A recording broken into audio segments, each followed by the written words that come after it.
Hello, everyone. Welcome to another episode of Veg Networking Canada. We are a community where vegan, plant-based companies connect and collaborate. It is important to honor, acknowledge, and respect that many of us are located on the traditional, ancestral, and unceded territories of many Indigenous peoples of Canada. Today, we have a special guest with us. She is a dynamic personal chef and passionate food enthusiast. Inspired by global cuisines crafted with locally sourced seasonal ingredients. And her mission statement, "We make your health better through food," encapsulates her dedication to spreading joy and well-being. Veg Networking Canada is pleased to introduce the founder of DelecTable by Zarla Jane. Welcome, Zarla Jane. Hi, Justin. Thank you. Thank you so much for having me here. Thank you for joining all of us who are here with you live and everybody who's going to be listening afterwards. We're going to start with the first question, as we always do, surrounding around plant forward, plant-based, vegan lifestyles. What does plant forward living mean to you, and how did it start? For me, plant forward,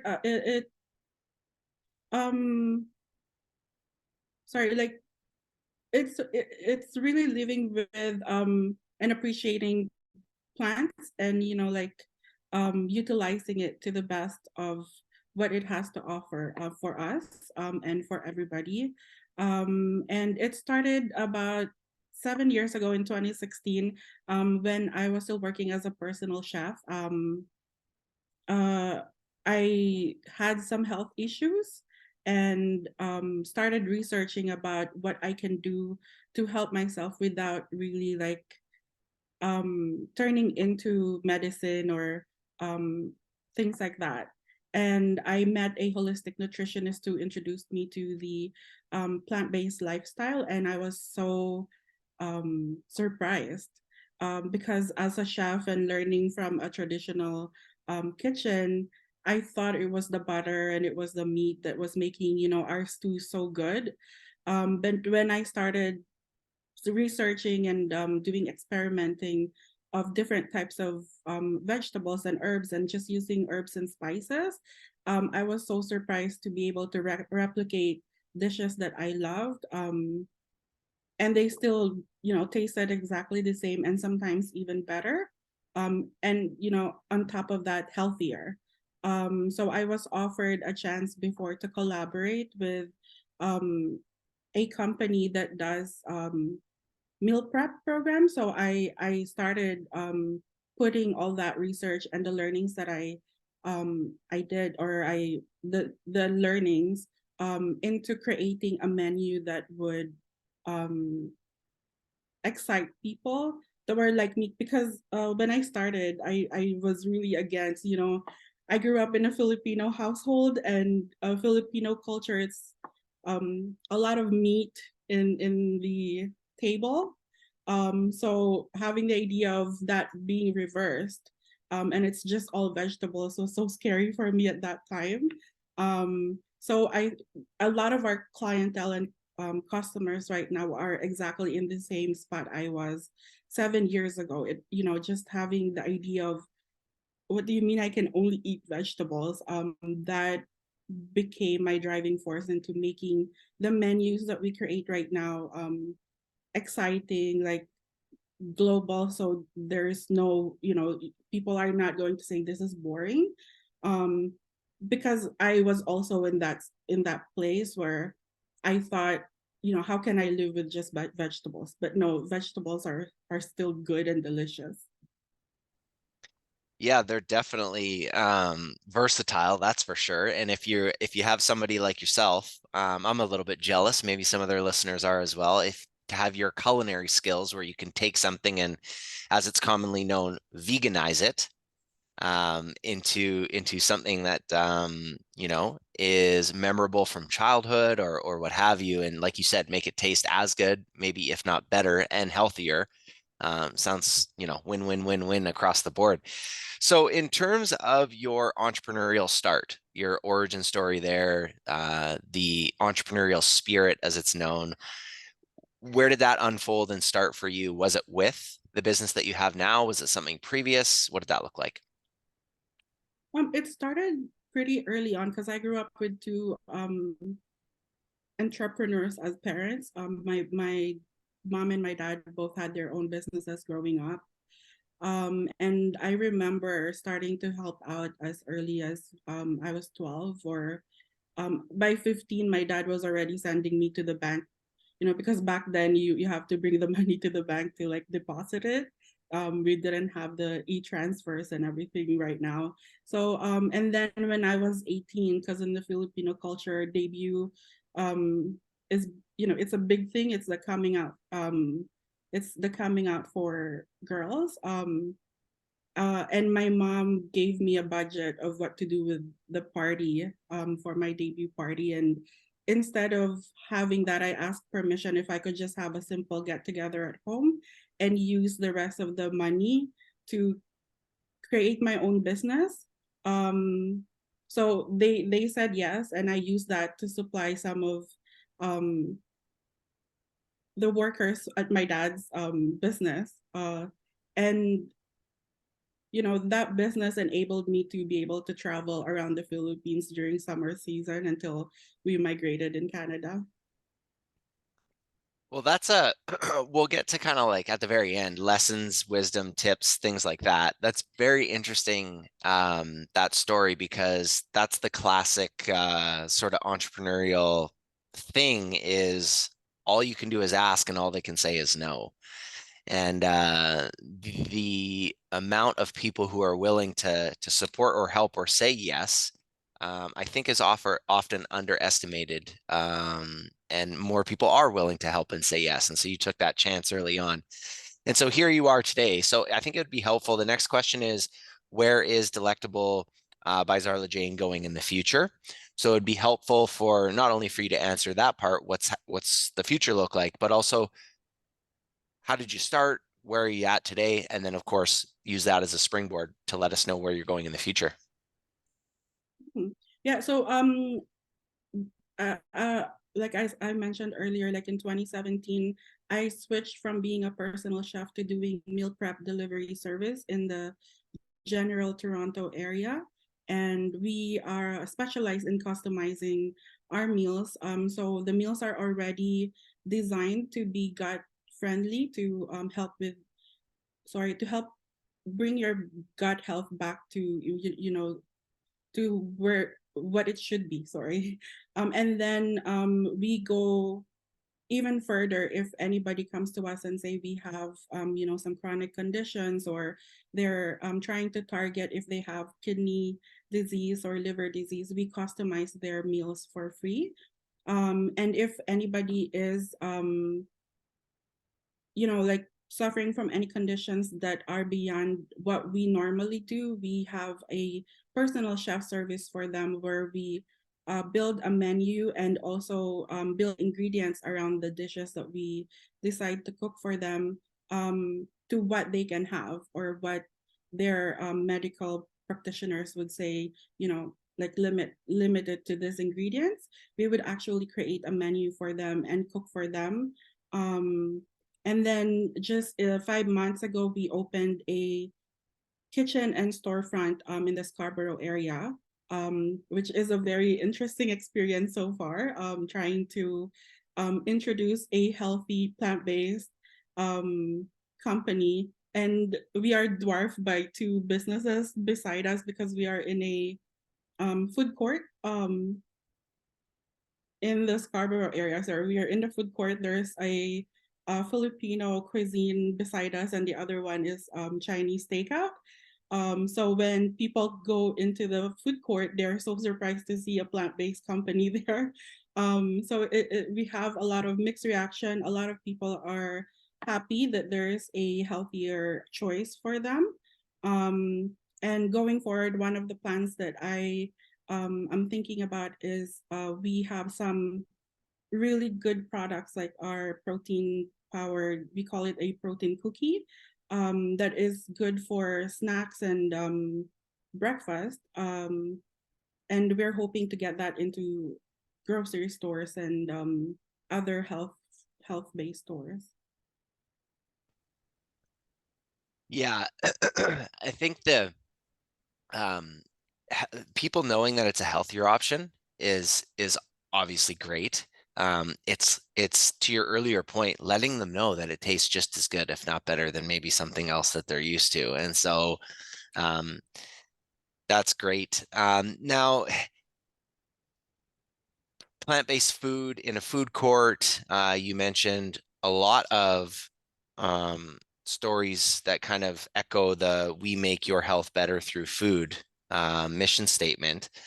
What are some transformations or trends in your industry? Obviously, plant-based itself is already sort of like a transformation and a trend for many people. So feel free to touch more on that, or if you've noticed any other transformations or trends in your industry.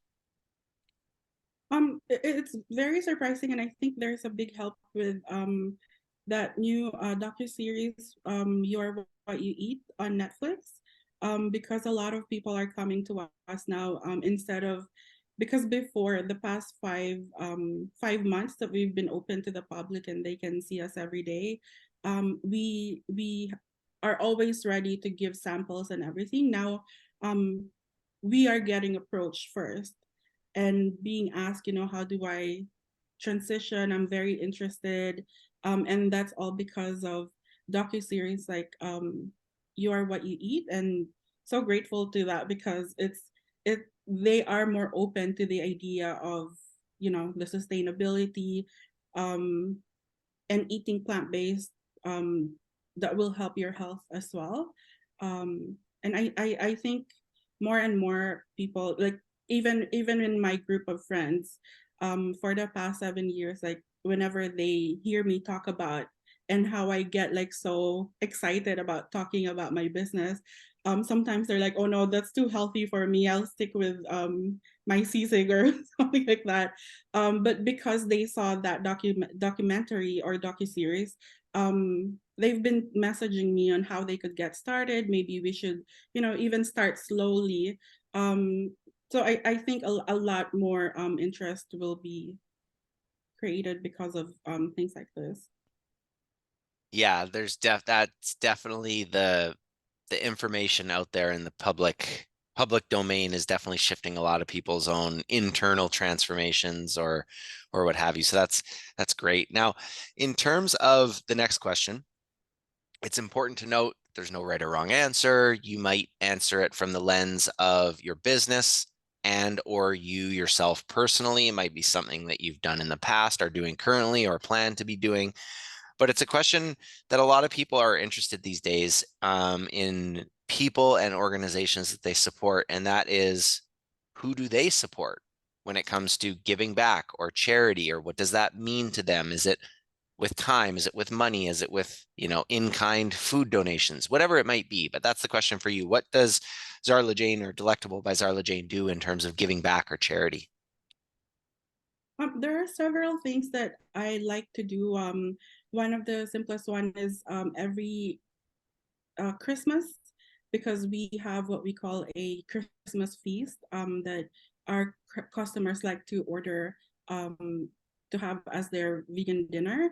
Um, all proceeds of that I would usually put together and send it to the Philippines. And sometimes we would just pick um, a ward at a children's hospital and bring them crayons and cakes and, something to celebrate while they are there.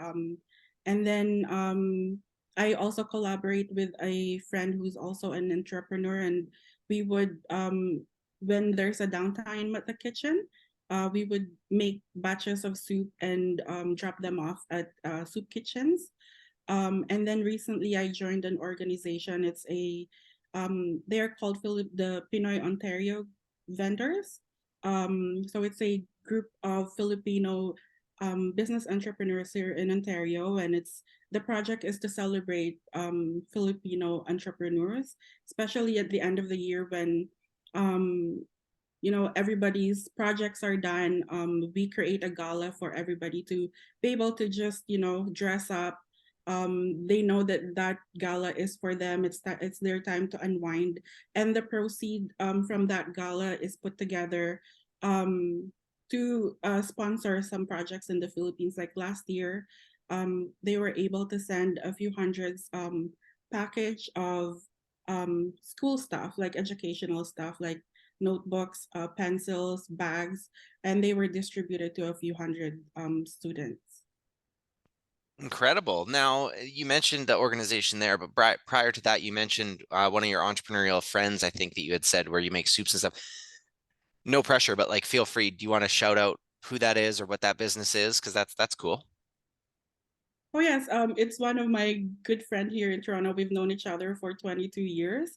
Her name is Jaisal Aquino, and she's from City Savvy Realtors. Okay, right on. Excellent. So far you have mentioned the docu-series that is top of mind for a lot of people right now. Now, are there any other documentaries, websites, apps, apps on your phone, books, podcasts, if I haven't said that already? Are there any of those types of resources that have helped you, A, in your entrepreneurial journey and or in terms of you mentioned your health and things like this, or leadership or mindset. Like there's so many different things when you're a business owner, you wear so many different hats. And this question is designed to figure out if there's any resources that have really, really helped you that might help somebody else. And they may or may not have heard of them before, but are there any resources that have helped you that you want to share? Yes, in terms of marketing, I would like to give a shout out to Sandra because her book really helped us a lot. And even up to now, just following her Instagram, I would, if I see anything that you post, I would take a screenshot and send it to my social media manager. I'm like, look, this is something that we should focus on this week. And there are a few organizations here in Ontario that really helped me become more organized, or just like what you said earlier, ask questions because there are so many resources, and a few of them is Up with Women and Paro. Both of them are great support for women entrepreneurs. They help from mentoring.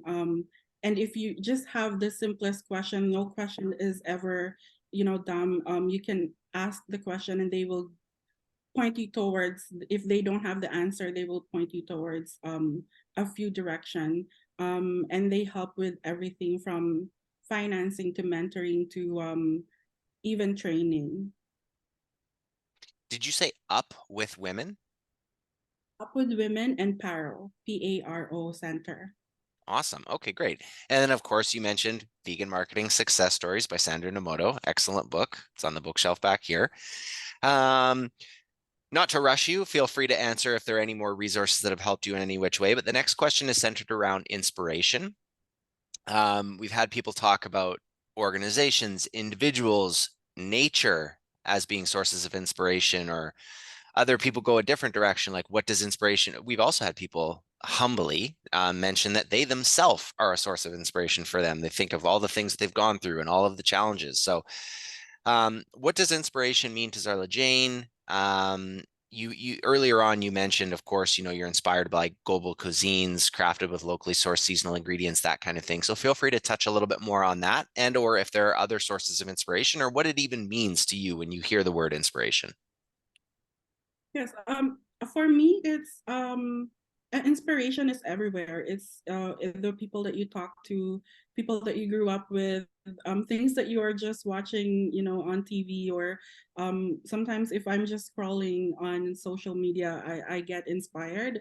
But early on, like my love for food, especially, began with two amazing women in my family. My grandma was a chef. My mom is a chef, and I grew up watching my mom. If we ever go out to a restaurant, she would be talking about, oh, this has oregano, this has this. And I remember as early as 7 years old, like she would go home and replicate the exact dish that we just had, and she would get it spot on. And I think, growing up and being a chef now, I kind of like took that with me, being more observant and having my palate a little bit more on I like on point when it comes to pinpointing what we are currently eating. And Sometimes it's there's one dish that a lot of our customers like, which is our deconstructed samosa bowl. But because we cook with a lot of restriction within our food, we are, you know, gluten free. We can't use certain spices because of how it affects our tummy. I had to like be a little bit more, you know, where do I get the crunch, because I can't deep fry as well, which is what's good about samosa. I'm like, I want samosa, but how can I make it healthier? So I, instead of just putting potatoes and peas there, there's, you know, 7 or 10 more different vegetables in the bowl. And to get the crunch, I just did croutons, like a garlic croutons using a gluten-free bread. And the side broccoli would be a what do you call this, like you know, we use tamarind as a sauce, and everybody seems to like it. Well, now I'm salivating, and you heard it here, folks. I mean, if you're in the Scarborough area or surrounding area, and you want to take Zarla to a restaurant and steal the special mix, the special sauce they have, she'll be able to. No, all jokes aside, that is an incredible talent to be able to go somewhere and try a dish and then come back and replicate it. I know a lot of people listening, a lot of vegans, plant-based folks, that's something that they would absolutely love to be able to do, is go to their favorite restaurant, get their favorite dish, and then be able to come home and kind of make it themselves. So that's an incredible talent. Now, final conversation starter for you, Zarla, is some people are very comfortable framing their response here as advice. Others say, well, I don't really want to give advice, but I'm happy to give you things that have happened to me, whether good or bad, and how I was able to arrive at like tips, wisdom, or lessons from those experiences here. And I'll share those with you. So that's the last question for you. And it's kind of open ended, right? Because you might be speaking to somebody who is an entrepreneur, has been for a long time, somebody who has a traditional 9 to 5, who might want to follow their passion. So you're speaking to a lot of different people, but um, are there any tips, lessons, wisdom, or advice that you'd like to share with people listening? Yeah, from what I've learned, running my own business, and you know, of course, there's a lot of ups and downs, a lot of doubts.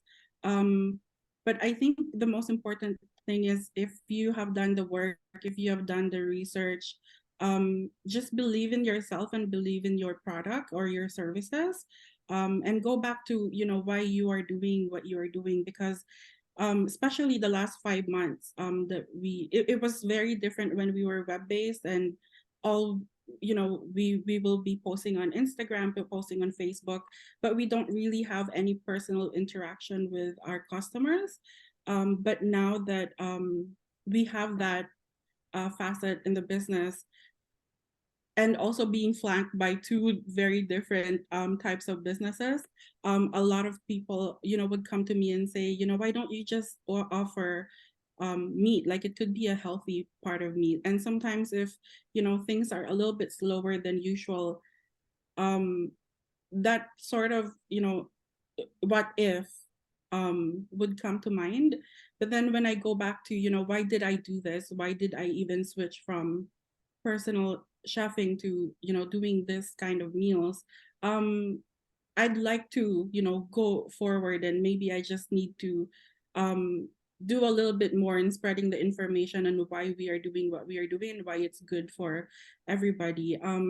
So, you know, like, believe in what you have. And if you don't know any answer to questions that are kind of like stumping you, like what you said earlier, all you all you need to do is keep on asking the questions. Like, maybe one person would say no, and even the next person would say no, and but, you know, what if the third person say, yes, I can help you, or yes, you know, go to the, like, they will point you to the right direction. So yeah, just keep on trying and believe in yourself. That's the most important thing, I think. Yeah, and you also, we mentioned it in your introduction, like your mission statement, right? I'll say it again, we make your health better through food. Were you, I guess I'll just kind of ask a little bit more on this final question for you. Is developing a mission statement for your business something that you yourself knew was important, or did somebody advise you to do that? Because that is actually very, very, very important, is having a mission statement for your business. So like, how did you arrive at that destination? I was talking to a friend about, why are we doing this? And this was actually a few years ago, and she was asking me, why did I decide to make the switch? And then I was telling her about how I would train my staff when they're newly hired, and um, putting in the importance, or explaining to them the importance on why we need to make sure that each meals are prepared properly, because a lot of our customers, I think, comes to us not because they choose to be plant-based, not because they choose to just eat, eliminate everything and just eat plant. It's because sometimes they are forced because of their health, and because they're not used to this particular way of eating. The most that I can do is make sure that the food that gets to them is good, and it's also not boring. And I think, 7 years ago, when I would go to a restaurant, the most that I can, sometimes I would go even to an Italian restaurant, and um, ask for a vegan dish, and they would give me pasta and tomatoes and olive oil, and that was it. It's not the same now, because everywhere you go, there's so much choices, which is so great. And but starting as early as 7 years ago, that was the thing that that's pushing me to do better and to create different diverse menu, is to create that excitement of, okay, it's not just, I'm just not going to get steamed vegetable or roasted vegetable. It has a curry, it has, like, in one particular week you would get Thai, Vietnamese, Filipino, Italian, um and sorry, I just got a little bit out there. But yeah, like,